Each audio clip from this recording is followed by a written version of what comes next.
اور علماء حفاظ کرام، اللہ تبارک و تعالیٰ نے قرآن مجید کی حفاظت کا رہنما کیا ہے، اور یہ جو مدارس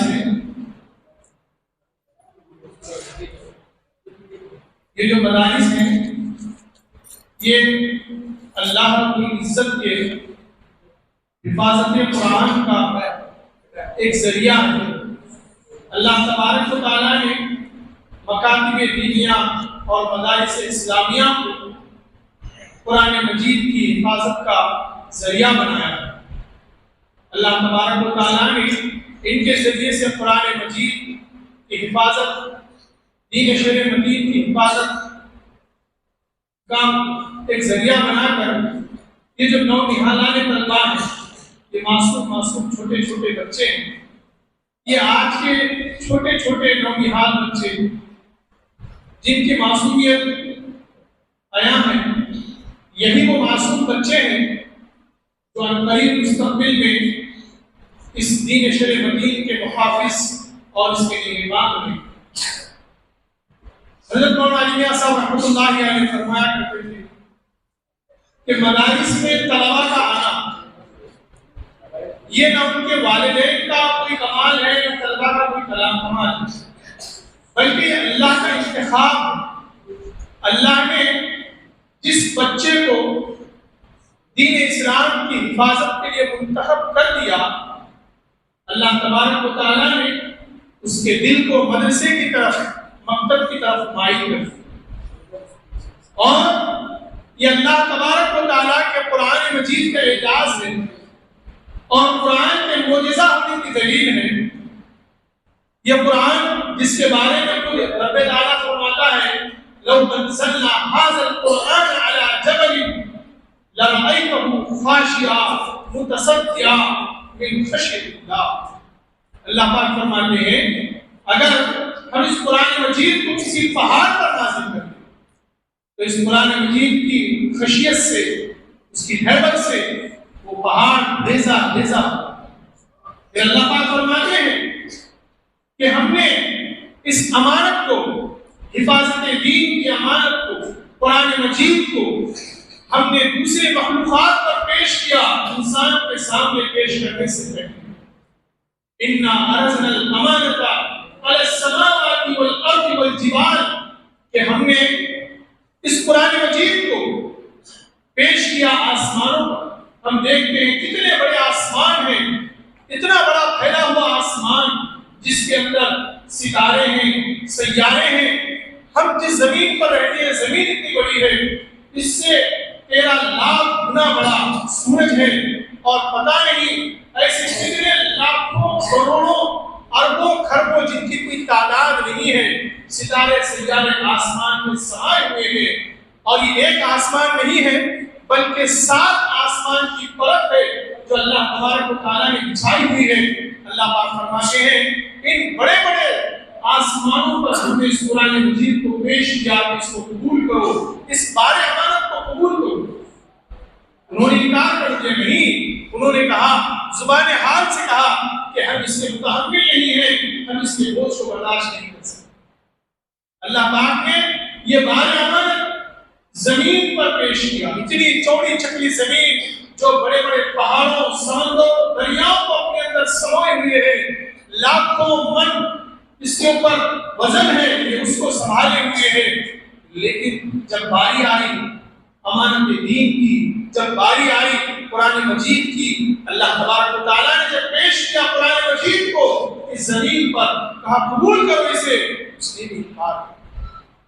ایسے بڑے بڑے پہاڑ دنیا میں موجود ہیں، اللہ تبارک و تعالیٰ نے خود قرآن مجید میں فرمایا ہے کہ یہ پہاڑ زمین کی کھوٹیاں ہیں، زمین کی میلیں ہیں، کہ اگر یہ پہاڑ ہٹ جائیں تو زمین کا بیلنس آؤٹ ہو جائے۔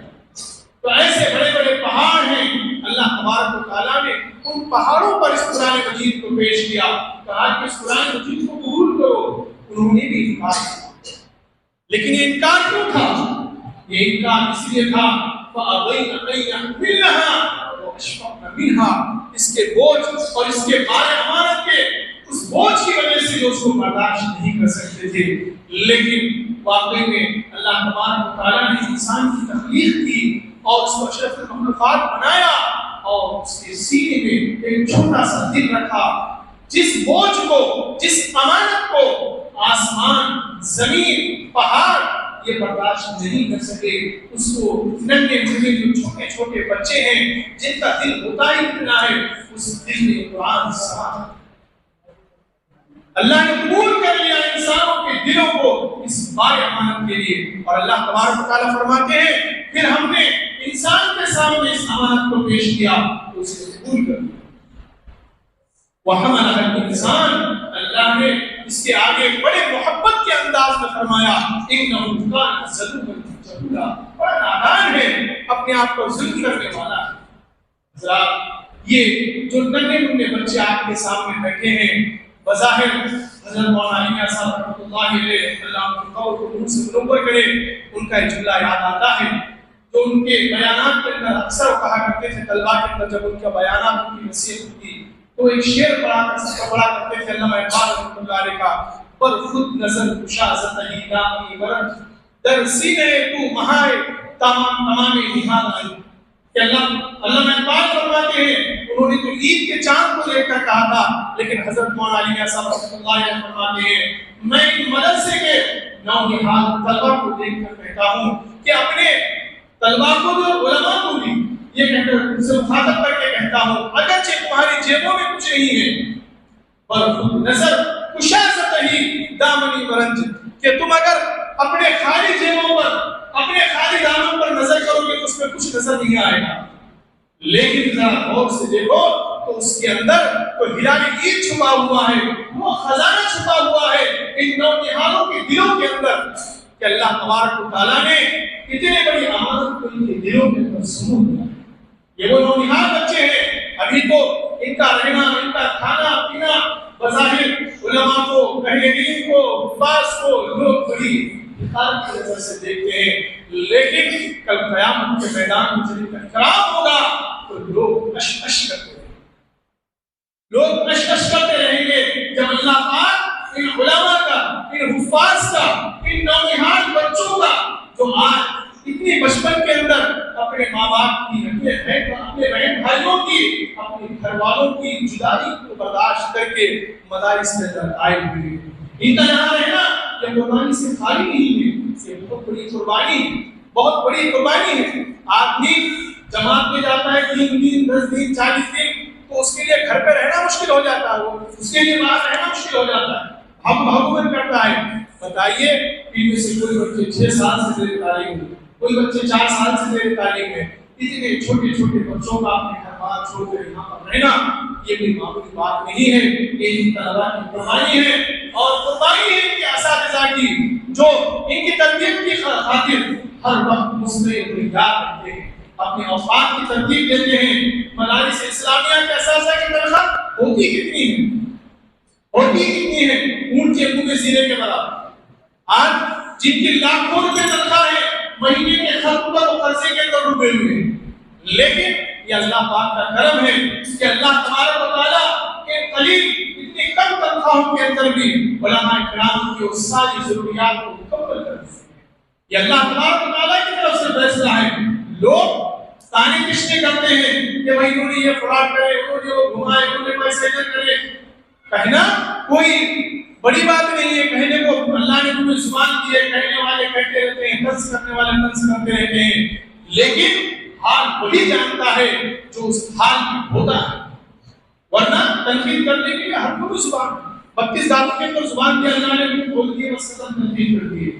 لیکن اصل کمال کوئی اساتذہ کا ہے، ان طلباء کا ہے کہ جو بچے پڑھتے ہیں، جو اساتذہ پڑھاتے ہیں، ان کی خاطر یہ علماء کرام ایک ایک گھر کے پاس جاتے ہیں، ایک ایک آدمی کے پاس جاتے ہیں. یہ خود کے لیے کبھی کچھ مانگتے نہیں، لیکن معصوم اللہ کے لیے اساتذہ رمضان میں اس طرح مانگتے ہیں جیسے بھکاری دی.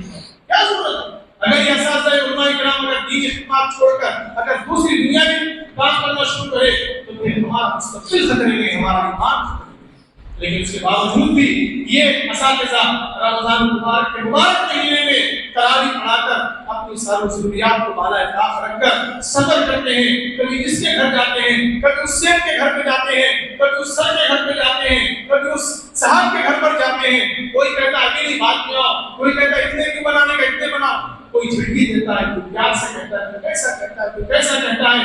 صرف اس لیے کرتے ہیں کہ یہاں پر نونہال اللہ کے رسول صلی اللہ علیہ وسلم کے مہمان سے تعلیم ہے, ان کی خدمت بھی سچ ہے. اس کے اوپر بھی, اس پر بھی لوگ جب یہ طرز و تشریح کرتے ہوں گے تو کیا دل کہتا ہوگا ان علماء کرام کا جو رمضان المبارک کے موقع پر وصولی کے لیے, چندے کے لیے لوگوں کے پاس جاتے ہیں اور لوگ ان جھڑک کر رکھ دیتے ہیں. کیا دل کہتا ہوگا جب لوگ اپنے تیر چلاتے ہیں ان پر تانوں کے ذریعے سے. تو اس سے ہم اپنی زبان کو محفوظ رکھیں. اب میں بلا کسی تعلیم و تمہید کے آگے کی کارروائی شروع کرتا ہوں. ہمارے سالانہ جلسہ الحمدللہ آج یہاں پر جو طلباء نے سال پر محنت کی ہے, 2 دن الحمدللہ کے امتحانات ہوئے. امتحانات کے بعد جو طلباء اعلیٰ کلاس سے کامیاب ہوئے ان کے لیے الحمدللہ انعامات کا انتظام کیا گیا ہے. یہ انعامات تو سراسری ہیں, اصل انعام تو ان کو اللہ تبارک و تعالیٰ کے پاس ملے گا. لہٰذا آج میں اس مختصر سے جلسے کی صدارت کے لیے استاد الاساتذہ حضرت مولانا حافظ علی صاحب رحمۃ اللہ برکاتہ سے درخواست کرتا ہوں کہ آج کے اس جلسے کی صدارت قبول فرمائیں. میں صدر جلسہ کی اجازت کے بعد اب تلاوت کلام اللہ شریف پیش کرنے کے لیے درج ایمز کے طالب علم حافظ شیخ عبدالحسین کو دعوت دیتا ہوں کہ وہ یہاں پر آئیں اور تلاوت کلام اللہ شریف پیش کریں.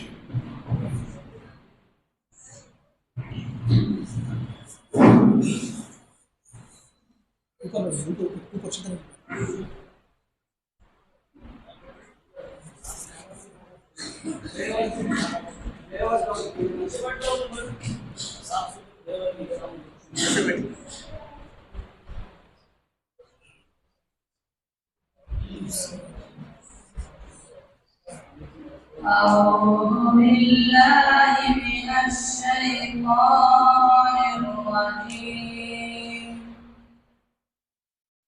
بسم الله الرحمن الرحيم. إن المتقين في ظلال وعيون وفواكه مما يشتهون. كلوا واشربوا هنيئا بما كنتم تعملون. إنا كذلك نجزي المحسنين. ويل يومئذ للمكذبين. كلوا وتمتعوا قليلا إنكم مجرمون. ويل يومئذ للمكذبين. وإذا قيل لهم اركعوا لا يركعون. ويل يومئذ للمكذبين. فبأي حديث بعده يؤمنون. صدق الله العظيم.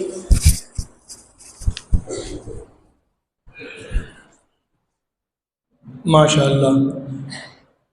یہ تھے حافظ عبدالحسین جو آپ کے سامنے تلاوت کلام اللہ شریف پیش کر رہے تھے. تیرے ضمیر پہ جب تک نہ ہو نزول کتاب, گراہ کشا ہے راضی نہ صاحب کشاف.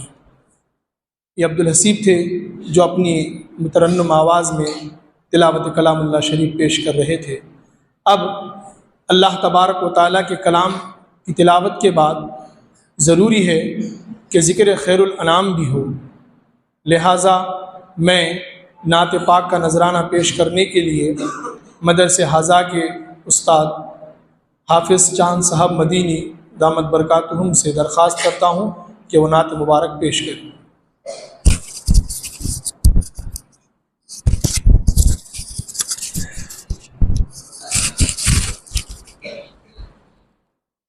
السلام علیکم ورحمۃ اللہ وبرکاتہ۔ نعت پاک سے پہلے چند اشعار ملاحظہ فرمائیں۔ وہ آئے تو کفر جہاں سے دور ہوا، وہ آئے تو کفر جہاں سے دور ہوا، وہ آئے تو کفر جہاں سے دور ہوا،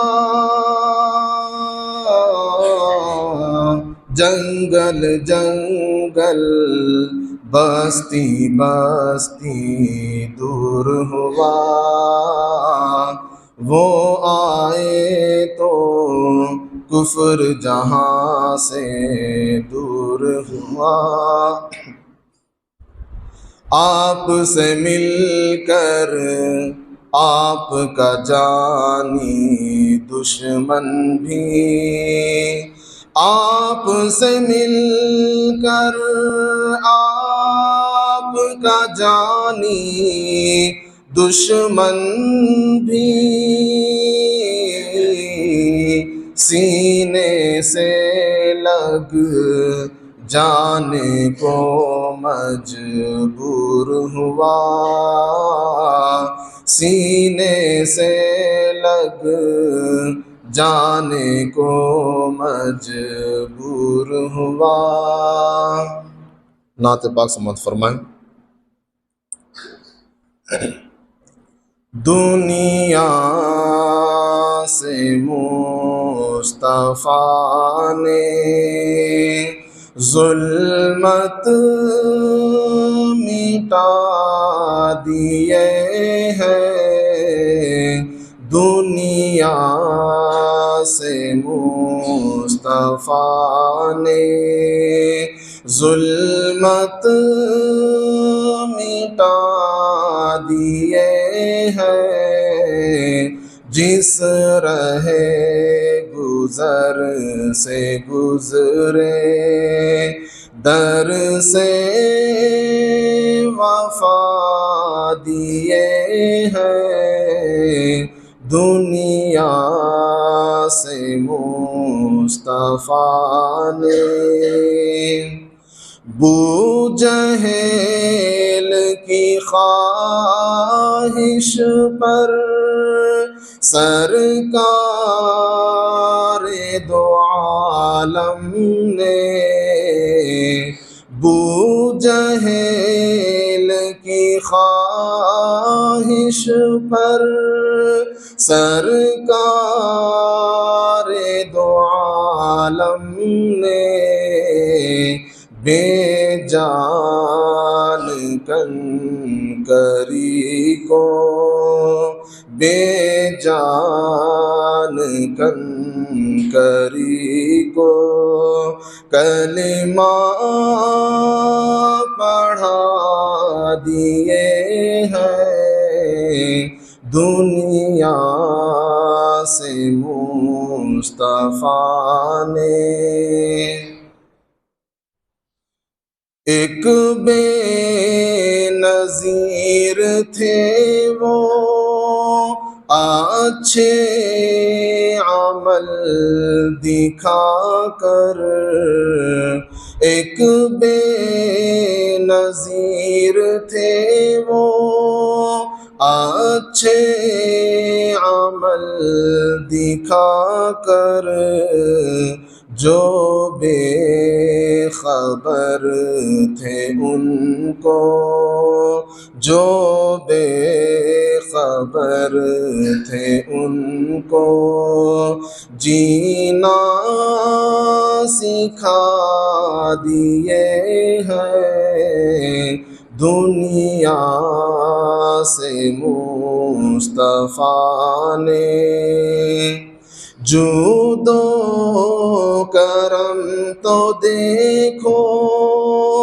ہم عاصیوں کی خاطر رو رو کے مصطفیٰ نے دریا بہا دیے ہیں دنیا سے مصطفیٰ نے۔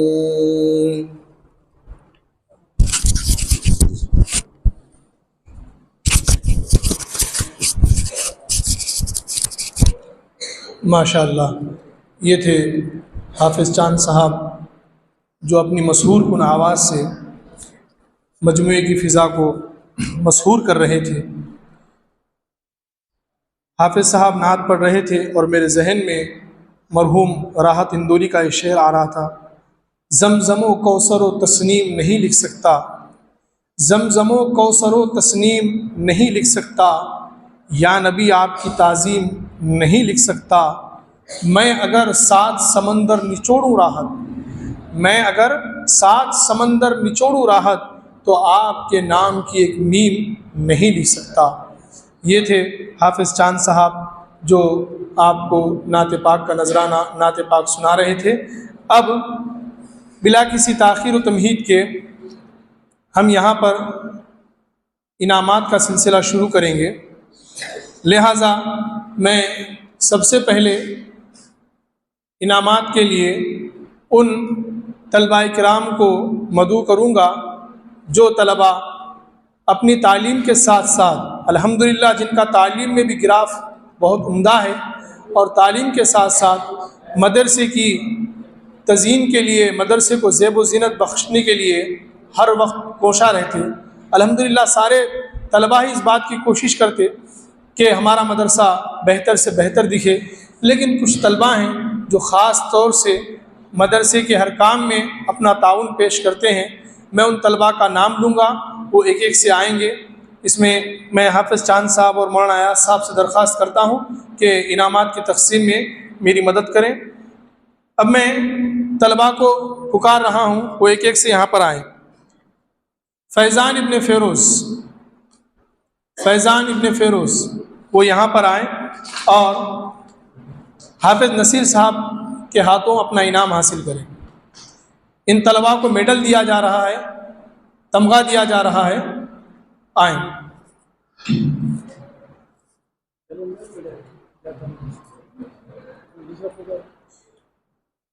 عمر بیگ، عمر بیگ،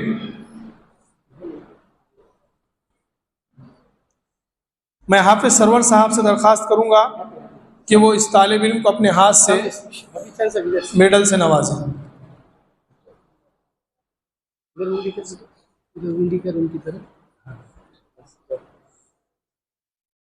شیخ حمیر جمیل، میں مولانا عیسیٰ صاحب سے درخواست کروں گا کہ اپنے ہاتھوں سے اس طالب علم کو تمغے سے نوازیں۔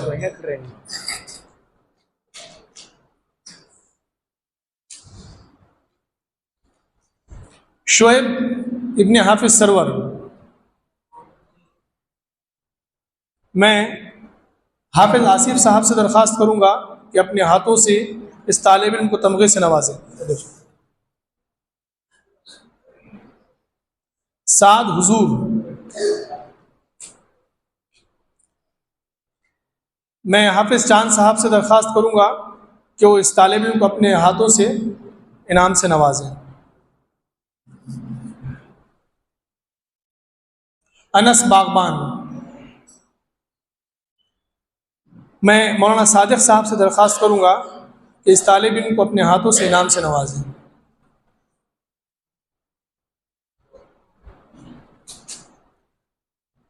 شیخ پرویز، میں حافظ ظفر صاحب سے درخواست کروں گا کہ اس طالب علم کو اپنے ہاتھوں سے انعام سے نوازیں۔ شیخ مصعب،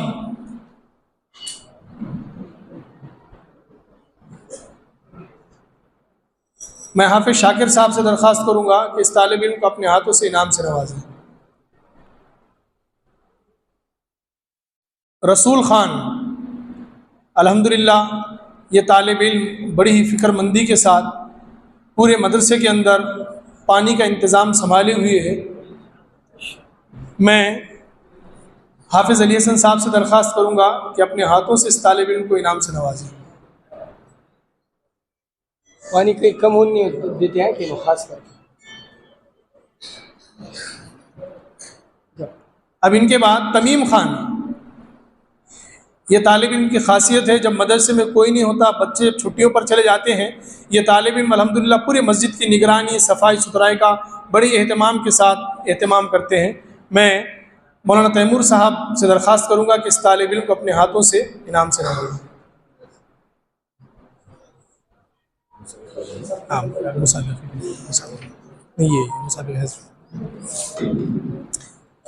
الحمدللہ ہمارے پاس قرآن مجید کے مسابقے کا بہت بہترین طریقے پر انتظام ہوا اور مسابقہ قرآن مجید منعقد کیا گیا، جس میں 3 طلبہ ممتاز ہوئے، جن میں سے میں درجہ سوم سے کامیاب ہونے والے طالب علم زید ابن نسیم پٹھان، ان کو دعوت دیتا ہوں کہ وہ یہاں پر آئیں اور اپنا انعام حاصل کریں۔ میں حافظ ظفر صاحب سے درخواست کرتا ہوں کہ اس طالب علم کو اپنے ہاتھوں سے انعام سے نوازیں۔ اس طالب علم نے مسابقے میں 300 میں سے 224 نمرات حاصل کیے۔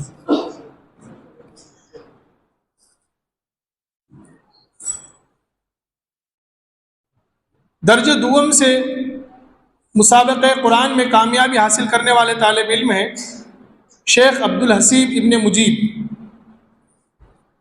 انہوں نے 300 میں سے 232 نمرات حاصل کیے ہیں۔ میں حافظ آصف صاحب سے درخواست کرتا ہوں کہ اس طالب علم کو اپنے ہاتھوں سے انعام سے نوازیں۔ الحمدللہ اس طالب علم نے اس سال حفظ بھی مکمل کیا ہے اور ایک نشست میں مکمل قرآن سنائی ہے۔ مسابقہ قرآن میں درجہ اول سے کامیابی حاصل کرنے والے طالب علم ہیں شیخ اشہد ابن سعید، میں انہیں دعوت دیتا ہوں کہ وہ یہاں پر آئیں۔ انہوں نے 300 میں سے 265 نمرات حاصل کیے۔ میں مولانا تیمور صاحب ملی سے درخواست کرتا ہوں کہ اس طالب علم کو اپنے ہاتھوں سے انعام سے نوازیں۔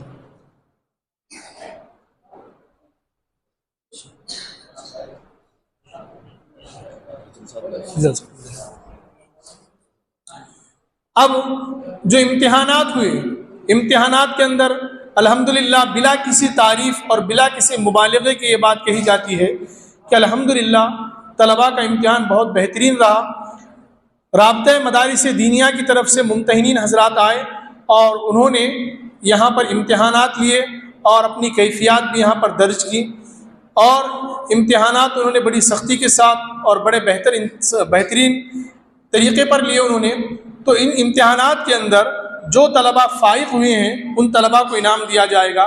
سب سے پہلے ہمارے پاس درجہ مکتب میں وہ طلباء پڑھتے ہیں جو آنا جانا کرتے ہیں، کسی وجہ سے وہ یہاں پر پڑھ نہیں سکتے، یہاں پر رک نہیں سکتے، قیام نہیں کر سکتے، تو اسی لیے ان کا انتظام کیا گیا، ایک الگ کلاس بنائی گئی ہے۔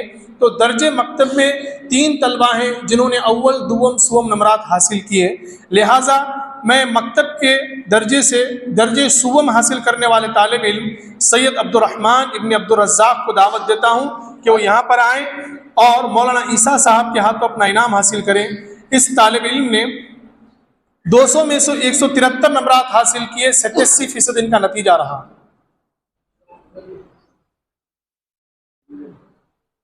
اس کے بعد مکتب میں درجہ دوم سے کامیابی حاصل کرنے والے طالب علم ہیں شیخ زین ابن اسحاق، انہوں نے 200 میں سے 175 نمرات حاصل کیے، 88% ان کا نتیجہ رہا۔ میں حافظ علی حسن صاحب سے درخواست کرتا ہوں کہ اس طالب علم کو اپنے ہاتھوں سے انعام سے نوازیں۔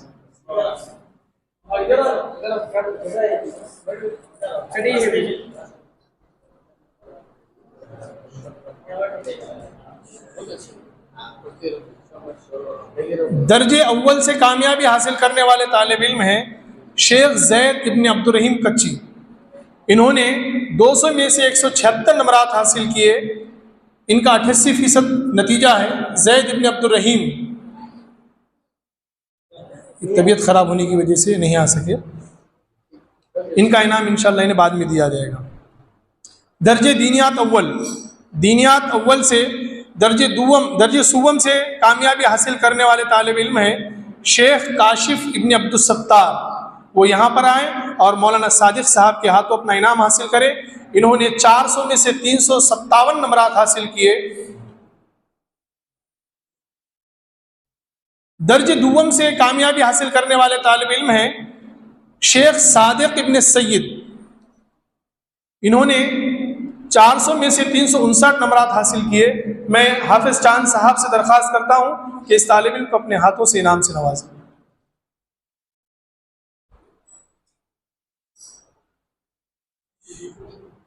درجہ دینیات اول میں 2 طلبہ ہیں جنہوں نے درجہ اول حاصل کیا ہے، دونوں کے نمبرات مساوی ہیں، لہٰذا میں پہلے درجہ اول سے کامیاب ہونے والے طالب علم جن کا تعلق گنگا کھیڑ سے ہے سید سعد ابن ریاض الدین، انہیں دعوت دیتا ہوں کہ یہاں پر آئیں اور اپنا انعام حافظ علی حسن صاحب کے ہاتھوں حاصل کریں۔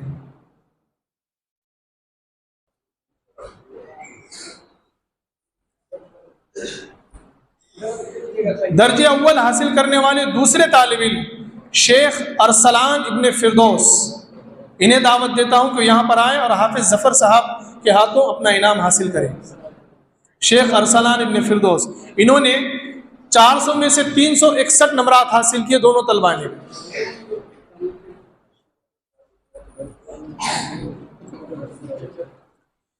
درجہ دینیات دوم جس میں نورانی قاعدہ اور پارے ام پڑھایا جاتا ہے، اس کے اندر بھی درجہ سوم سے کامیابی حاصل کرنے والے طالب علم ہیں شیخ ارسلان ابن چاند پاشا، جنہوں نے 600 میں سے 451 نمبرات حاصل کیے ہیں۔ میں حافظ آصف صاحب سے درخواست کرتا ہوں کہ اس طالب علم کو اپنے ہاتھوں سے انعام سے نوازیں۔ درجہ دوم سے کامیابی حاصل کرنے والے طالب علم ہیں شیخ سعد ابن حضور، انہوں نے 600 میں سے 558 نمبرات حاصل کیے، 93% ان کا رزلٹ ہے۔ میں حافظ سرور صاحب سے درخواست کرتا ہوں کہ اس طالب علم کو اپنے ہاتھوں سے انعام سے نوازیں۔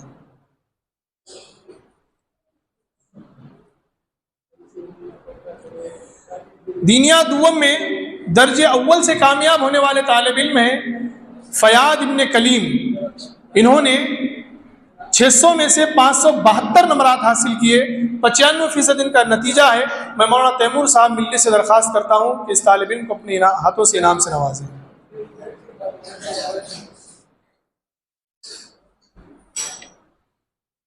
مہمانوں کو تھوڑی تکلیف ہو رہی ہے، انعامات دینے کے لیے معافی چاہتے ہیں۔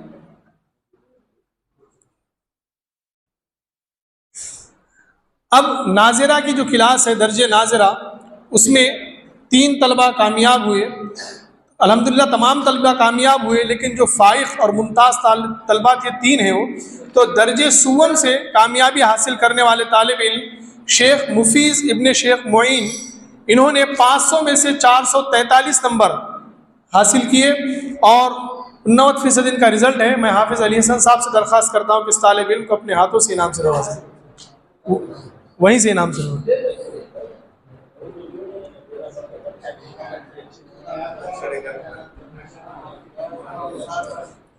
بچوں کو جہاں بھیجیں گے، بچوں کو جہاں بھیجیں گے، بچوں کو جہاں بھیج دیں۔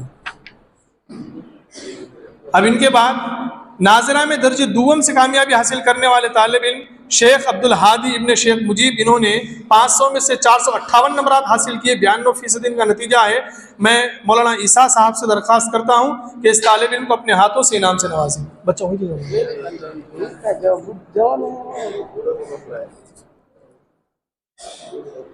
درجہ ناظرہ میں درجہ اول سے کامیابی حاصل کرنے والے طالب علم ہیں سید ابوبکر ابن سید موسیٰ، انہوں نے 500 میں سے 481 نمبرات حاصل کیے، 96% ان کا نتیجہ ہے۔ میں حافظ چاند صاحب سے درخواست کرتا ہوں کہ اس طالب علم کو اپنے ہاتھوں سے انعام سے نوازیں۔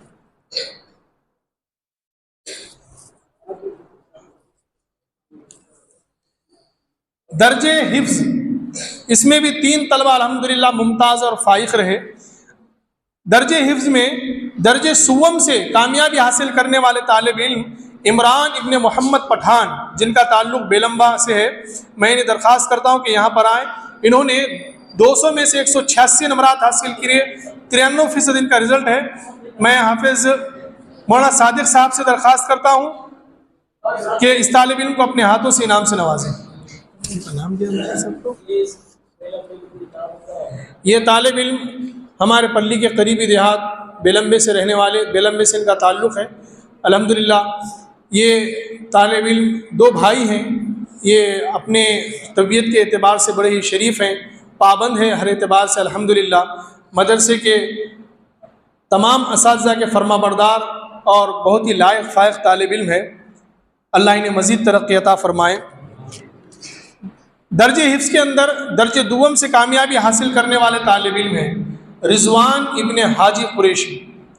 میں ہمارے مومن آباد سے آئے ہوئے مہمان وسیق صاحب سے درخواست کرتا ہوں کہ وہ اپنے ہاتھوں سے اس طالب علم کو انعام سے نوازے.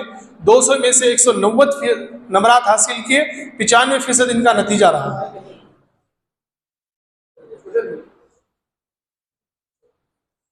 اب درجہ حفظ میں درجہ اول سے کامیاب ہونے والے طالب علم ہیں جنہوں نے 200 میں سے 199 نمبرات حاصل کیے، جن کا 99.5% نتیجہ رہا. شیخ عبد الرحمن ابن خلیل. میں مولانا تیمور صاحب ملی سے درخواست کرتا ہوں کہ اس طالب علم کو اپنے ہاتھوں سے انعام سے نوازیں.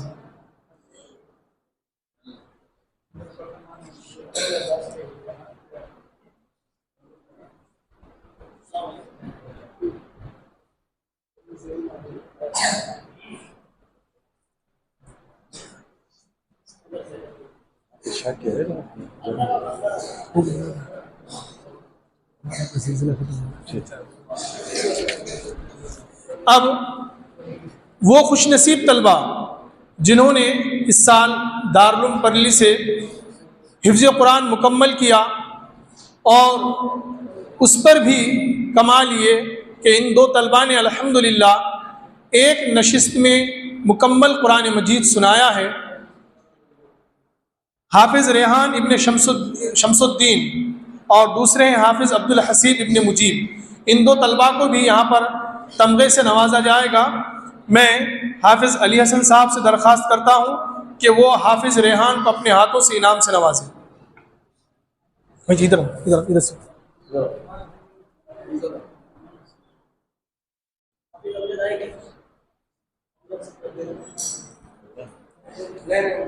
دوسرا انعام حافظ عبد الحسیب. میں حافظ آصف صاحب سے درخواست کرتا ہوں کہ اس طالب علم کو اپنے ہاتھوں سے انعام سے نوازیں.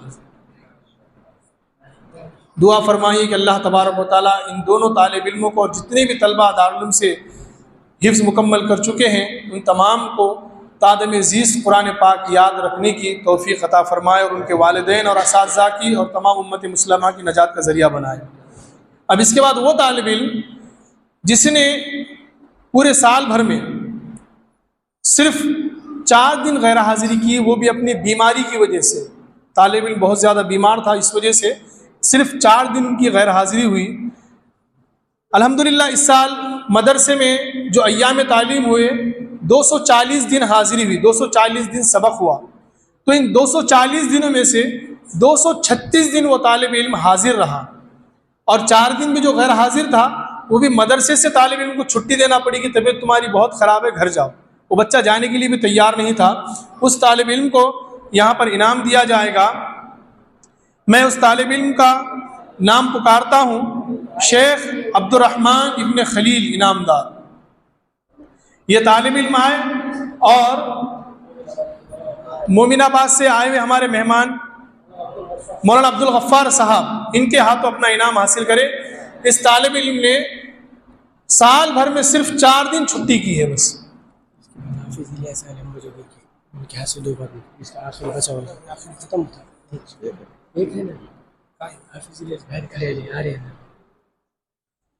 یہ طالب علم الحمدللہ بہت ہی محنتی طالب علم ہے اور اس سال یہ طالب علم فائق رہا کہ اس نے اپنے درجے میں بھی بڑا انعام حاصل کیا، اچھے نمبرات سے کامیاب رہا. دوسری بات یہ ہے کہ اس طالب علم نے حاضری فیصد میں بھی اچھے نمبرات حاصل کیے اور اس کے ساتھ ساتھ شیخ عبد الرحمن ابن خلیل وہ یہاں پر آئے. یہ وہ طالب علم ہیں جس نے اس سال پورے مدرسے میں ٹاپ کیا. اس طالب علم نے 100 میں سے 99 نمبرات حاصل کیے. ان کا نتیجہ رہا 99.5%. یہ طالب علم الحمدللہ فرما برداری میں، سبق کی حاضری میں، سبق کے حاضری کے بھی بڑے پابند ہیں، اور اساتذہ کا اکرام ادب اس میں بھی الحمدللہ یہ طالب علم خاص اہتمام کرتے ہیں اس کا. میں ہمارے مومن آباد سے آئے ہوئے مہمان مکرم مولانا الیاس صاحب سے درخواست کرتا ہوں کہ اس طالب علم کو اپنے ہاتھوں سے انعام سے نوازیں.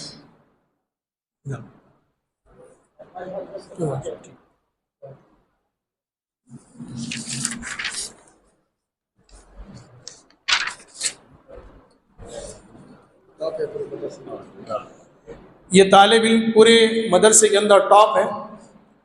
اللہ پاک سے دعا ہے کہ اللہ تبارک و تعالیٰ اس طالب علم کو دنیا و آخرت میں دونوں جگہ اسی طرح فائق رہنے کی توفیق عطا فرمائے، اپنے والدین، اپنے اساتذہ اور تمام امت مسلمہ کی نجات کا ذریعہ بنائے. بقیہ جو نتائج ہیں الحمدللہ وہ طلباء کو جلسے کے ختم کے بعد دیے جائیں گے. اب میں طلباء کے لیے نصیحت کے لیے اور مدارس کے تعلق سے مفید باتیں عرض کرنے کے لیے ہمارے شہر کی مشہور معروف شخصیت حضرت مولانا تیمور صاحب بلی دامت برکاتہم سے درخواست کرتا ہوں کہ وہ اپنے خیالات کا اظہار فرمائیں. ٹاپر کی جتنی اول دوم سو میں نا ٹاپ کی ان کو حفیظ چاند کی طرف سے 500 روپے کا. جتنے بھی طلبہ اول آئے ہیں ہر کلاس میں ان تمام کو حافظ چاند صاحب کی طرف سے انعام دیا گیا ہے.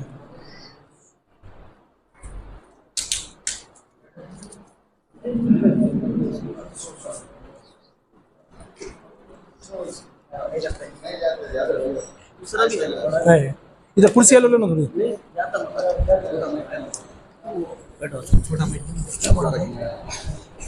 اس کے بعد بولنے والا کچھ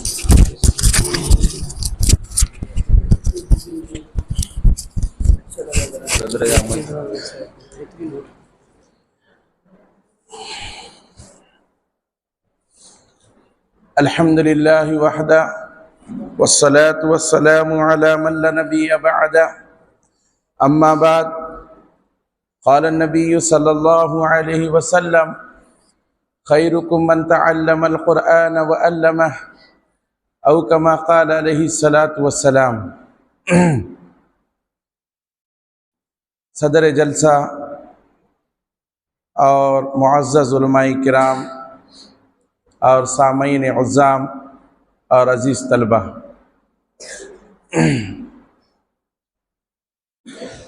ہمارے لیے یہ بہت ہی سعادت کی بات ہے، خوش بختی کی بات ہے کہ اللہ تبارک و تعالیٰ نے اس عظیم اور روحانی مجلس کے اندر ہمیں جمع ہونے کی اور بیٹھنے کی اور کچھ دیر اللہ کے دین کی بات کہنے اور سننے کی توفیق عطا فرمائی. کسی کہنے والے نے کہا ہے کہ میری طلب بھی کسی کے کرم کا صدقہ ہے، میری طلب بھی کسی کے کرم کا صدقہ ہے، یہ قدم اٹھتے نہیں اٹھائے جاتے ہیں. اور ایک کہنے والے نے یہ کہا ہے جسے چاہ در پہ بلا لیا، جسے چاہ اپنا بنا لیا، جسے چاہ در پہ بلا لیا، جسے چاہ اپنا بنا لیا. یہ بڑے کرم کے ہیں فیصلے، یہ بڑے نصیبوں کی بات ہے. ہم یہاں جمع ہوئے ہیں، یہ طالب علم ہے. مجھے یاد آ رہا ہے کہ مالیگاؤں کے اندر جب علماء کا جوڑ تھا تو حضرت مولانا احمد لاٹ صاحب دامت برکاتہم نے اس شعر کے ساتھ اپنی بات کا آغاز کیا تھا کہ محبت کے لیے کچھ دل مخصوص ہوتے ہیں، محبت کے لیے کچھ دل مخصوص ہوتے ہیں، یہ وہ نغمہ ہے جو ہر ساز پہ گایا نہیں جاتا. اللہ تبارک تعالیٰ کی توفیق سے ہم یہاں پر علم حاصل کرنے کے لیے آئے ہیں، اور ہمارے آقا جناب محمد رسول اللہ صلی اللہ علیہ وسلم نے فرمایا کہ سب سے بہتر وہ ہے جو قرآن پاک کو سیکھے اور سکھائے. قرآن پاک ہے کیا؟ قرآن پاک وہ عظیم اللہ رب العزت کی کتاب ہے اور وہ بار امانت ہے جس کو اللہ تبارک و تعالیٰ نے آسمانوں کے اوپر پیش کیا، زمینوں کے اوپر پیش کیا، پہاڑوں کے اوپر پیش کیا، بڑی بڑی مخلوقات کے اوپر پیش کیا۔ سب نے انکار کیا اور کہا کہ باری تعالیٰ اس بار امانت کو ہم نہیں اٹھا سکتے، اس بار امانت کو ہم نہیں سنبھال سکتے، اس کے بوجھ کو اٹھانا ہمارے بس کی بات نہیں ہے۔ اللہ رب العزت نے ایک جگہ فرمایا لو انزلنا هذا القرآن على جبل لرأيته خاشعا متصدعا من خشية الله، اگر ہم اس قرآن پاک کو پہاڑوں کے اوپر نازل فرماتے تو وہ پہاڑ ریزہ ریزہ ہو جاتے، چکنا چور ہو جاتے، ختم ہو جاتے اور برباد ہو جاتے۔ وَحَمَلَهَا الْإِنسان، اس کو انسان نے اٹھایا، إِنَّهُ كَانَ ظَلُومًا جَهُولًا، یہ بڑا ظالم بھی ہے اور بڑا جاہل بھی ہے۔ اللہ تبارک و تعالیٰ نے انسان کی دو صفتوں کو بیان فرمایا، ایک تو ہے ظالم ہونا اور دوسرا ہے اس کا جاہل ہونا، کہ اس نے یہ نہیں سمجھا کہ بار امانت ہے کیا، اور جس نے اس بار امانت کو اٹھایا اللہ رب العزت نے اس کو تحت الثری سے اٹھا کر اوج ثریا پر پہنچایا۔ ایسے ایسے لوگ کہ جن کو کوئی پوچھتا نہیں تھا، جن کی کوئی وقت نہیں تھی، جن کی کوئی اہمیت نہیں تھی، لیکن جب انہوں نے قرآن کو اپنے سینے سے لگایا اللہ رب العزت نے ان کو عالم کے افق کے اوپر چمکایا۔ اس کی ایک مثال میں آپ کے سامنے عرض کرتا ہوں کہ ایک شخص تھا جو مصر کے بازار کے اندر اور ملک شام میں بک رہا تھا، اس کو کوئی خریدنے والا نہیں تھا۔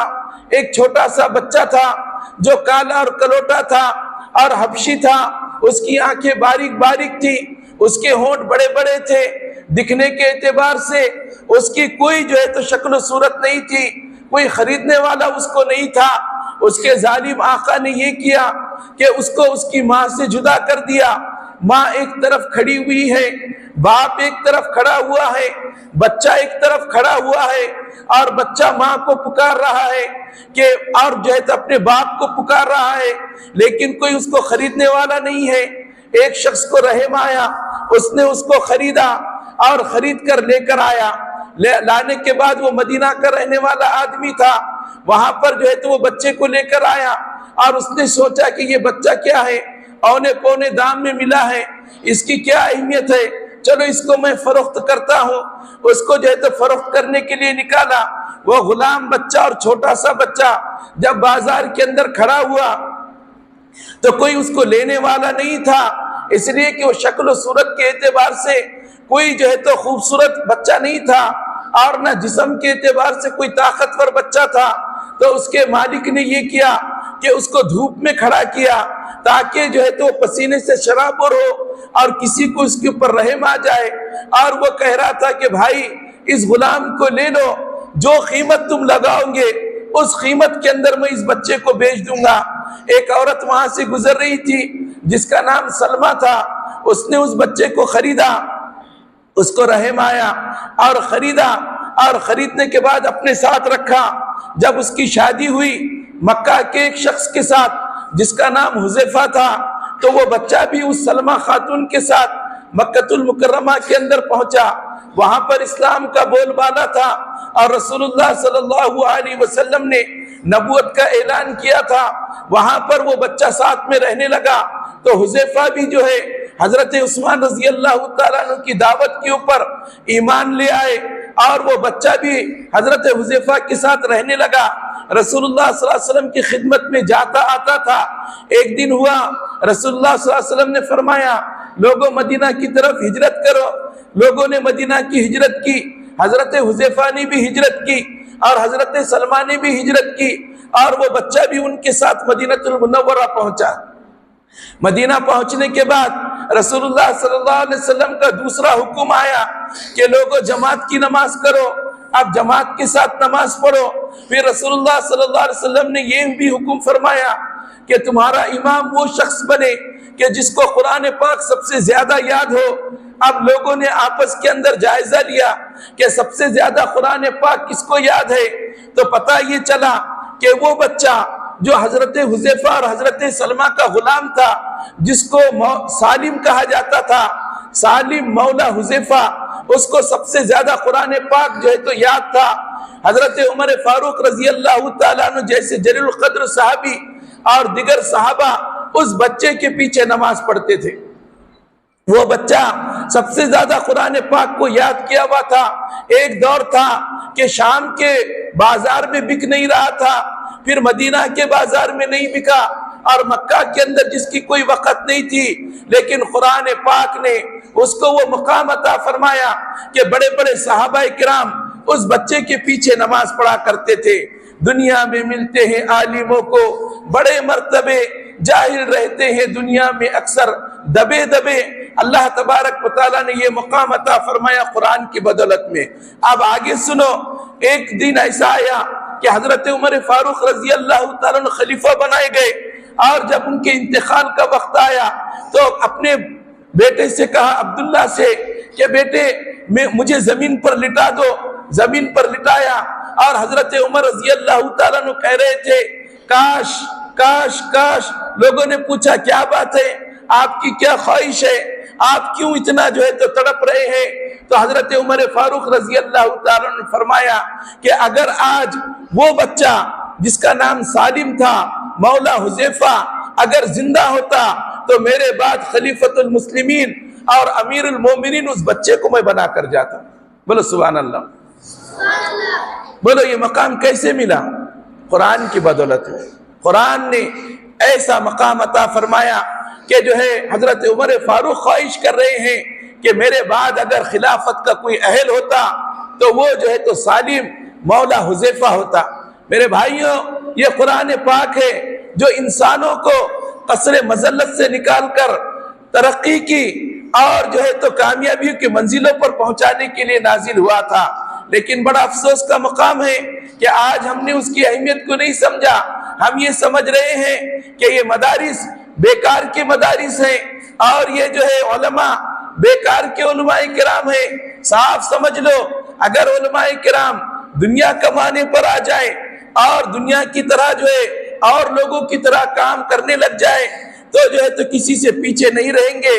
لیکن جو ہمارا یہ فخر ہے کہ ہم 5,000 اور 7,000 کے اندر جو تنخواہوں کے اندر کام کر رہے ہیں، تو یہ ہمارا فخر اضطراری نہیں ہے، بلکہ یہ ہمارا یہ فخر اختیاری ہے۔ جیسا کہ ہمارے آقا علیہ السلام نے فرمایا، الفخر فخری، کہ فخر جو ہے میرا فخر کی چیز ہے، اور یہ جو ہے تو ہمارا اضطراری نہیں ہے، بلکہ جو ہے تو ہم نے خود اس کو چنا ہے۔ یہ قدم قدم بلائے، یہ سواد کوئے جانا، جسے زندگی ہو پیاری وہ یہیں سے لوٹ جانا۔ میرے بھائیوں، یہ جو ہے تو کم تنخواہوں کے اندر آپ کے بچوں کی پرورش کر رہے ہیں، ان کو علم دین سکھا رہے ہیں، ایک اچھا انسان بنا رہے ہیں، قرآن پاک کا حافظ بنا رہے ہیں، عالم دین بنا رہے ہیں، حدیث اور تفسیر ان کو سکھا رہے ہیں، تاکہ آپ کے بچے ایک اچھے انسان بنے، تاکہ آپ کے نونہال آپ کا جو ہے تو نام روشن کرے اور دنیا اور آخرت کے اندر آپ کو عزتیں دے سکے۔ ورنہ میرے بھائیوں، آج مدارس کو جو ہے بڑی بڑی گورنمنٹ کی طرف سے آفریں ہیں، علماء کرام کو آفریں ہیں کہ تم مدرسہ بورڈ کے اندر آ جاؤ، تم ہماری فلاں اسکیموں کے اندر آ جاؤ، تم کو اتنی جو ہے تو تنخواہ دی جائیں گی۔ لیکن ہمارے علماء کرام کہہ رہے ہیں زبان حال سے کہ میں فقیر خانہ بدوش ہوں، میرا انجمن میں گزر نہیں، نہ دکھاؤ خواب محل اسے جسے جھونپڑے کی خبر نہیں، میرا درد دل وہ درد ہے کہ قرار شام و سحر نہیں، میرے دشمنوں کو ہے سب پتہ، میرے دوستوں کو خبر نہیں۔ میرے بھائیوں، یہ مدارس جو ہے اگر زندہ رہیں گے انشاءاللہ تبارک و تعالی اسلام زندہ رہیں گا، یہ مکاتب زندہ رہیں گے، انشاءاللہ اسلام کا نام لینے والے زندہ رہیں گے۔ ورنہ حال یہ ہوگا کہ نماز کے لیے لوگ کھڑے ہوں گے، نماز پڑھانے والا کوئی نہیں ہوگا، جنازے تیار ہوں گے لیکن کفن دینے والا کوئی نہیں ہوگا، جنازوں کو لے کر چلنے والے ہوں گے لیکن دفن کرنے والا کوئی نہیں ہوگا، اور جنازے قبرستان میں پہنچیں گے لیکن جنازے کی نماز پڑھانے والا کوئی نہیں ہوگا۔ اس لیے ہم ان مدارس کو قدر کی نگاہوں سے دیکھیں، ان علماء کو قدر کی نگاہوں سے دیکھے، ان بچوں کو ہم محبت کی نگاہوں سے دیکھے اور علماء کی قدر کریں۔ الحمدللہ رمضان المبارک سامنے آ رہا ہے، بچوں سے بھی میری گزارش ہے کہ ہم رمضان کے اندر بھی اور غیر رمضان میں بھی اس طرح جو ہے تو گزاریں کہ جو ہے ہماری وجہ سے سکون ہو، چین ہو، آرام ہو، اور ہماری ماں باپ کی جو ہے تو مقام کو بلند ہو، اور ہمارے ماں باپ جو ہے ہم کو دیکھ کر خوش ہو جائے، ہمارے گلی اور محلے کے لوگ جو ہے تو خوش ہو جائیں۔ ورنہ جو ہے تو ہمارے بچپن میں جب جو ہے تو بچے مدرسے سے آتے تھے تو لوگ یہ بولتے تھے کہ شیطان قید ہو گئے اور یہ بچے چھوٹے۔ ایسا نہیں ہونا، بلکہ جو ہے ہم نمازوں کے ساتھ، تراویح کے ساتھ اور مسجدوں کو آباد کرنے کے لیے جس طرح مدرسے کی ہم خدمت کرتے ہیں، اس طرح اپنے مسجدوں کے اندر بھی جو ہے تو ہم خدمت کریں، اور جو ہے تو پوری نمازوں کا ہم اہتمام کریں، قرآن پاک کی جو ہے تو ہم تلاوت کریں، اور جو ہے رمضان المبارک کو صحیح گزارنے کی جو ہے تو کوشش کریں، تاکہ جو ہے تو ہم کو دیکھ کر بہت سارے بچے مدرسوں کے اندر آئے اور علم دین جو ہے تو حاصل کریں، اپنے ایمان اور اپنے اسلام کی جو ہے تو وہ حفاظت کر سکیں۔ اور جو ہے جو بہت سارے لوگ آئے بھی ہیں، ان سے بھی میری گزارش ہے کہ رمضان المبارک کے اندر ہم جو ہے مدارس کا جو ہے تو ساتھ دیں، اماموں کی جو ہے تو ہم قدر کریں۔ مسئلہ ہم نہیں پوچھنا کہ تراویح کے پیسے دینا جائز ہے کہ نہیں دینا جائز ہے، یہ جو ہے تو مسئلہ رمضان جیسی نکلا فوراً سب پوچھتے کیا مول صاحب دینا کہ نہیں دینا۔ ہم جو ہے تو اپنی بچی کی شادی کے وقت میں، ڈی جے لگاتے وقت میں، اور جو ہے تو فضول خرچی کرتے وقت میں، اور گھر میں جو ہے تو ایل سی ڈی لگاتے وقت میں، اور بڑے بڑے گھر جو ہے تو بناتے وقت میں ہم مسئلہ نہیں پوچھتے کہ مول صاحب یہ لگانا کہ نہیں لگانا اور یہ کرنا کہ نہیں کرنا، اس وقت ہمارے ذہن میں نہیں آتا۔ لیکن جہاں تھوڑی بہت رقم دینے کی بات ہے تو وہاں فوراً جو ہے تو ہم مسئلے پوچھتے رہتے ہیں۔ ہمارے آقا جناب محمد رسول اللہ صلی اللہ علیہ وسلم نے فرمایا تحادو تحابو، ہدیہ دو محبت بڑھیں گی۔ ٹھیک ہے، مروجہ طریقے پر نہیں دے سکتے آپ، کسی عالم سے آپ متاثر ہیں اور جو ہے تو ان کے بتائے ہوئے مسئلے کے اوپر آپ نہیں دے سکتے جو مروجہ مسئلہ ہے، بہرحال ہم الگ سے چپکے سے اپنے علماء کی جو ہے خدمت تو کر سکتے ہیں۔ ایک مسئلہ آپ سن لیجئے تراویح کے جو ہے تو پیسے دینے کے تعلق سے، ہمارے بہت سارے علماء کرام بھی ہیں اور بہت سارے لوگ تذبذب کا شکار ہیں۔ حضرت تھانوی رحمت اللہ علیہ نے جہاں پر یہ لکھا ہے کہ تراویح کے پیسے دینا جائز نہیں ہے، تو وہاں پر انہوں نے یہ بھی لکھا ہے کہ جب تم اپنے لیے کپڑے بناؤ، اپنے امام کے لیے بھی کپڑے بناؤ، جب اپنے لیے گوشت لاؤ امام کے بھی لاؤ، اور جب اپنے لیے راشن بھرو امام کے لیے بھی راشن بھرو۔ اگر ہم اس طرح کا جو ہے تو کام کریں گے اور پھر جب رمضان المبارک آ جائے تو پھر جو ہے تو امام سے کہو کہ حضرت آپ جو ہے تو رمضان کے اندر تراویح میں قرآن سنائیے، تو انشاءاللہ تبارک تعالیٰ وہ انکار نہیں کریں گے۔ بہرحال بات لمبی ہو رہی ہے اور جو ہے بچوں کی چھٹی کا بھی موقع ہے، خوشی سے بچے جو ہے تو سوچ رہے ہوں گے کب چھٹی ملتی کہ کب گھر کو جانا کی۔ بہرحال ہم جو جا رہے ہیں، دیکھو آپ جو ہے کوئی سادے بچے نہیں ہیں، ایک آپ کے اوپر سمبول لگ چکا ہے کہ مدرسے کے بچے ہیں۔ کہے کے بچے ہیں بولو؟ مدرسے کے بچے ہیں، اور یہ جو ہے تو آپ کی پہچان ہے۔ اگر آپ اسی طرح کریں گے جیسا کہ اور بچے کر رہے ہیں تو سوچو آپ میں اور ان میں کیا فرق ہوگا؟ کچھ فرق رہے گا کیا؟ نہیں رہے گا۔ اس لیے جو ہے ہم جو ہے اپنے والدین کی خدمت کریں اور جو ہے کپڑے نہ اتارے بلکہ اسی طرح کے لباس کے اندر رہے، ہمیشہ ٹوپی رہے، اور جو ہے تو 5 وقت کی نماز کا اہتمام کریں، قرآن پاک کی تلاوت کریں، اور جب کہا جائے آپ کو بلایا جائے تو فوراً جو ہے تو جیسی چھٹیاں ختم ہو گئی تو پہلے دن مدرسے کے اندر حاضر ہونے کی کوشش کریں۔ اللہ تعالیٰ سے دعا ہے کہ اللہ تبارک تعالیٰ کہنے سننے سے زیادہ عمل کرنے کی توفیق عطا فرمائے۔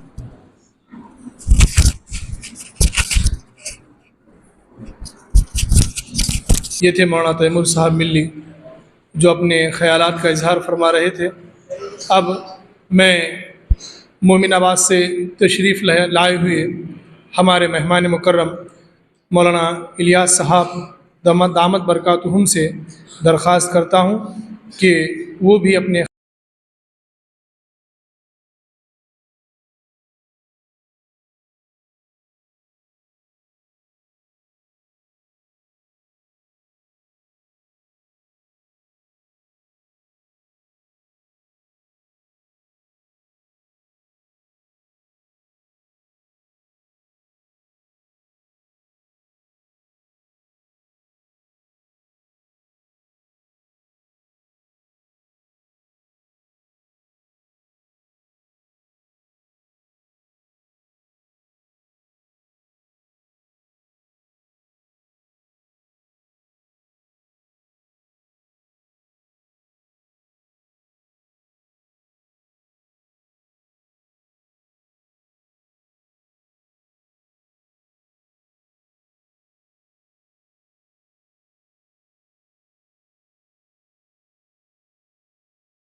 ورنہ بولتے کہ میں مجاز بھی نہیں کرتا کہ یہاں بیٹھتا، کیونکہ علماء کے سامنے بولنا اور کہنا وہ علم کی سطح ہوتی ہے، اللہ ہمیں معاف فرمائے۔ لیکن چونکہ حافظ ظفر صاحب کا بہت زیادہ اصرار اسی موقع پر بھی رہا اور وہ بار بار مجھے اس طرف توجہ دلاتے رہے، جس کی وجہ سے رات میں ان کا فون بھی آیا تو میں مناسب سمجھا کہ میرے بلانے کے بعد نہ جانا یہ غلط بات ہوگی، اس لیے میں یہاں آیا۔ سب سے بنیادی بات یہ ہے کہ ہم جانتے ہیں کہ خاص طور سے یہ بیٹھے ہوئے حضرات یہاں بہت کم ہیں، لیکن اس بات کی یاد دہانی کرنا ہوگی کہ ہم کو ان مدرسوں کی کیسی حفاظت کی جائے، اور آج جو حالات ملک کے چل رہے ہیں خصوصاً، تو وہ سب سے بڑا اٹیک جو ہونے والا ہے وہ ان مدارسوں کو ہونے والا ہے، سب سے بڑا اٹیک جو ہونے والا ہے، کیونکہ وہ بہت اچھے جانتے ہیں مدرسے بھی ان کے قلعے، اور اگر ان کو کسی چیز کی گھبراہٹ ہے تو وہ صرف مدرسے کی وجہ سے ہی گھبراہٹ ہے۔ اس کو ہم سوچیں کہ یہ ہماری کتنی بڑی ذمہ داری ہے کہ آج سب سے پہلے مدرسہ ہمارے بھارتی مدرسے کا نظام تھا، ہمارا وطن جام کے تعلقہ پر ضلع جان ہے، قصبہ ہے، جو 1975 میں جو ہے قائم ہوا تھا، لیکن اللہ تبارک و تعالیٰ ہمارے پاس کے لوگوں کو بہترین اجر عظیم عطا فرمائے۔ میرے استاد محترم حافظ رفیق الدین صاحب جو ابھی بھی حیات میں نابینا ہے، دونوں آنکھوں سے وہ انوار میں پڑھایا کرتے تھے، ہمارے پاس آ کے انہوں نے جب یہ بنیاد ڈالی تو سب سے پہلے میرے والد اس میں شامل تھے۔ اس بات کو جو ہے سب سے پہلے میٹنگ میں یہ طے کیا گیا کہ ہر ایک گاؤں کا بچہ اس مدرسے میں رہے گا، اس کے بعد بچے یتیم اور اسیروں کو داخلہ ملے گا، کیونکہ ہم یہ سمجھ رہے ہیں، اور خصوصاً وہ عملہ جو اللہ تبارک و تعالیٰ نے کچھ عہدہ بھی دیا، کچھ مال بھی دیا، وہ سمجھ رہے ہیں یہ تعلیم دینے کی ہماری اپنی ضرورت نہیں۔ ہاں، ثواب کے خاطر مدرسے کو کھول دو اور یتیم یسیروں کو لا دو اور کچھ نہ کچھ جو ہے آخرت کا ذخیرہ ہم کر لیں، اس اعتبار سے اور اس ذریعے سے مدرسے چلائے جائیں، بلکہ پڑھے لکھے اور عہدے والے اور مال والے یہ سمجھ نہیں رہے ہیں کہ ہمارے بچوں کو اس کی تعلیم کی ضرورت ہے۔ یہ بہت بڑی بدقسمتی کی بات ہے کہ ہم تو یہ ہونا چاہیے کہ جیسے یہ پرلی شہر ہے، اگر اس کے 3 بچے ہیں، ایک بچہ مدرسے میں ہو، باقی سب بچوں کو آپ جتنی تعلیم دینا چاہتے ہیں وہ دیں، اس کے بعد ان مدرسوں کی جو ہے ہمارے اندر قدردانی ہوگی۔ لیکن اس کے برعکس ایسا کہیں دیکھنے کو نہیں مل رہا ہے۔ ہمارے پاس دارالیتامہ جب قائم ہوا تھا تو سب سے پہلے یہی بات میں نے جلسے میں بھی رکھی تھی کہ ہم جو ہے ہمارے شہر کے ہر ایک بچہ اس مدرسے میں ہو، اسی وقت اس کی قدردانی ہو سکتی ہے۔ ہم تو یہ سمجھ رہے ہیں کہ یہ قرآن پاک کی تعلیمات کی ضرورت ہمارے جیسے بڑے لوگوں کو نہیں ہے، ہمارے جیسے مالدار ہونے والوں کو نہیں ہے، یہ کسی غریب کا کام ہے، اور یہی ہو رہا ہے۔ اللہ اس سے ہماری حفاظت فرمائے، اس میں کوئی شک نہیں، اللہ اس پر بھی ہم کو نبھا رہے، یہ اللہ کا سب سے بڑا احسان ہے۔ اور سب سے بڑے مدرسے کو لگن کیا گیا، آپ جانتے ہیں کہ مدارس سب سے بنیادی بات شرم کے اوپر چلا ہے، یہ سب سے بڑا خرچ شرم کی وجہ سے ادا ہوتا تھا، اور مدرسے کے لیے 75 تک کے اس کا انتظام اخراجات کا ہوا کرتا تھا۔ لیکن یہ حکومت کی ساری سازشیں ہم جانتے ہیں کہ آج جھگڑوں کا ہاتھ کیا کر دیا ہے، کہ کتنا بڑا بجٹ ہوا کرتا تھا وہ ختم کر دیا گیا ہے۔ اب ہماری ذمہ داری ہے کہ ہم اس پر سوچیں، خاص طور سے کہ ہم ان مدرسوں کو کیسے پروان چڑھایا جائے، کیسے جو ہے ہمارا مال کا صحیح صرف ہو۔ یہ کوئی معمولی بات نہیں ہے، یہ جو ہے مدرسوں کے اوپر خرچ کا کرنا اور یہ مدارس کے اوپر جو ہے ہمارا توجہ کا دینا بھلے ٹھیک ہے۔ اور میرے محترم بزرگ اور عزیز دوستوں، خاص طور سے میں اپنی بچوں سے زیادہ آپ لوگوں کی طرف ہے اگر یہ دینی مدارس نہیں ہوں گے اور مکاتب نہیں ہوں گے، اس میں کوئی شک نہیں ہے کہ اللہ تبارک و تعالیٰ نے دعوت کی محنت جاری اور ساری فرما کر اتنا بڑا احسان اس امت پر فرمایا ہے، لیکن بیسک اگر ہم نے ان کو تعلیم دی تو ہم کو اتنی محنت دعوت کی محنت میں کرنے کی ضرورت نہیں پڑ سکتی۔ بیسک تعلیم ہم نے اگر دی ہے، چاہے مکتب کے نظام میں ہو چاہے دارالعلوم کے نظام میں، اگر ہم نے ان کی بیسک تعلیم دی تو یہ بچے آج ہم دیکھ رہے ہیں کہ یہ بچے چھوٹے چھوٹے ننھے بچے، کیونکہ ایک ذہن ایک ایسا ذہن ہوتا ہے اور شارپ ذہن ہوتا ہے، اور جو بچپن میں یاد کر دیا جاتا ہے وہ عمر تک وہی یاد رہتا ہے۔ یہ جو نظام ہے اس کو ہم سمجھیں کہ اللہ تبارک تعالیٰ نے یہ ہم کو بہت بڑا موقع عنایت فرمایا ہے، یہ اللہ کا سب سے بڑا احسان ہے، ورنہ ہم جو ہے ہم کو افسوس کے ساتھ یہ بات کہنا پڑتی ہے۔ ابھی ہمارے پاس بھی ہم نے عموما مسجد کے اندر ماسٹر جمیل صاحب کے کہنے پر ایک وائٹ ٹچ کا نظام کو قائم فرمایا، وہاں 120 بچے پڑھتے ہیں، 5 استاد کرام ہیں، لیکن افسوس کے ساتھ کہنا پڑتا ہے، افسوس کے ساتھ کہنا پڑتا ہے، ہر ماں باپ یہی شکایت ہے، ہمارا بچہ ٹیلیویژن کو جاتا ہے، ہمارا بچہ ٹی وی میں جاتا ہے، ہمارا بچہ یوگی میں جاتا ہے، اور ہمارے پاس ٹائم نہیں ہے، ہمارا بچہ ہوا ٹائم ہم مکتب کو دے سکتے ہیں، اس وقت آپ پڑھاؤ۔ ایسا چاہیے اس کا علاوہ جہاں دنیاوی تعلیم کے لیے ہم جو ہے سب کچھ لگا رہے ہیں اور سب کچھ دے رہے ہیں، نہ تو ہم اس کے لیے پیسہ دینے کے لیے تیار ہیں۔ ارے اللہ معاف فرمائے، ایک بچہ حافظ بننے کے لیے یا ایک بچہ مکتب میں جب ڈالا جاتا ہے 50 روپے فیس دینا اس مسلمان کو گرا گزرتا ہے، اور یہ ٹی وی پہ 5-5 اور 10-10 ہزار روپے خرچ کرتا ہے، پوڑیوں پہ خرچ کرتا ہے، اور ایک امام کو مکتب پڑھانے والے کو وہ تمہارے بچوں کی فکر کر رہا ہے اور ایک بھکاری کے جیسا مارنا پڑتا ہے۔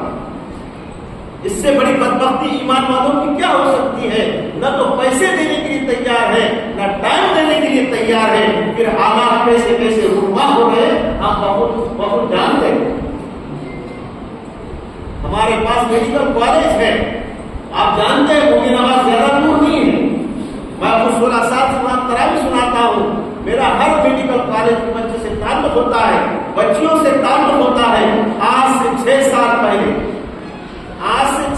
پہلے ڈاکٹر عامر نے یہ بات مجھ سے آ کر کہی کہ ہم کو تو آپ 3 دن کی بات کہتے ہیں، اللہ کے راستے میں نکالتے ہیں، لیکن وہ جو بچیاں MBBS کی کرنے والی، MD کی کرنے والی، PG کی کرنے والی، اتنے بڑے عہدوں پہ وہ چلی گئی ہے، لیکن وہ گنپتی کی آرزیاں اتار گئی، کیونکہ ہم نے تعلیمات دنیا کی دی ہے لیکن اللہ کی تعلیمات دی نہیں، اللہ کے رسول کی تعلیمات دی نہیں، اللہ کا خوف ان کو ہم نے پیدا نہیں فرمایا ہے۔ یہی ہو رہا ہے کیونکہ ہمارے پاس ٹائم نہیں، ہم بچوں کو قرآن پاک اتنا جو ہے بڑا معجزہ ہے اور قرآن پاک کی اتنی بڑی تعلیم ہے، ہم آدھا گھنٹہ اس کو دینے کے لیے تیار نہیں ہیں، نہ تو سرپرست اس کو سوچنے کے لیے تیار ہے، نہ کوئی محلے والے اس کو سوچنے کے لیے تیار ہے، بلکہ آئے دن یہی بات ہو رہی ہے، ہمارے پاس ٹائم نہیں ہے، مول صاحب یہ وقت ہے تو تم پڑھاؤ۔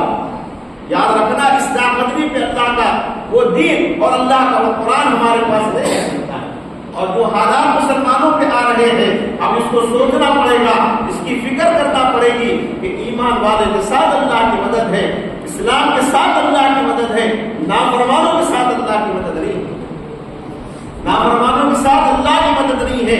یہی ہو رہا ہے کہ ہم نے اتنا بڑا قرآن پاک، اتنا بڑا معجزہ، جیسے ہم جانتے ہیں کہ جتنی آسمانی کتابیں تھی وہ ساری کی ساری اللہ تبارک تعالیٰ نے اس کو جو ہے ہم جانتے ہیں اس میں رد و بدل ہونے کی وجہ سے اللہ تبارک تعالیٰ نے جو قرآن پاک کو اتارا ہے، اللہ نے فرمایا اس کی حفاظت کی ذمہ داری ہماری اپنی ہے۔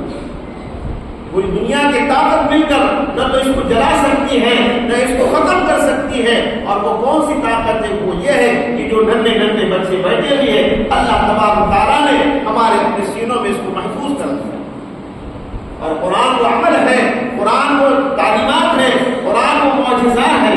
آپ دیکھیں کسی گانے کو آپ 1 سے 10 مرتبہ سن لیں،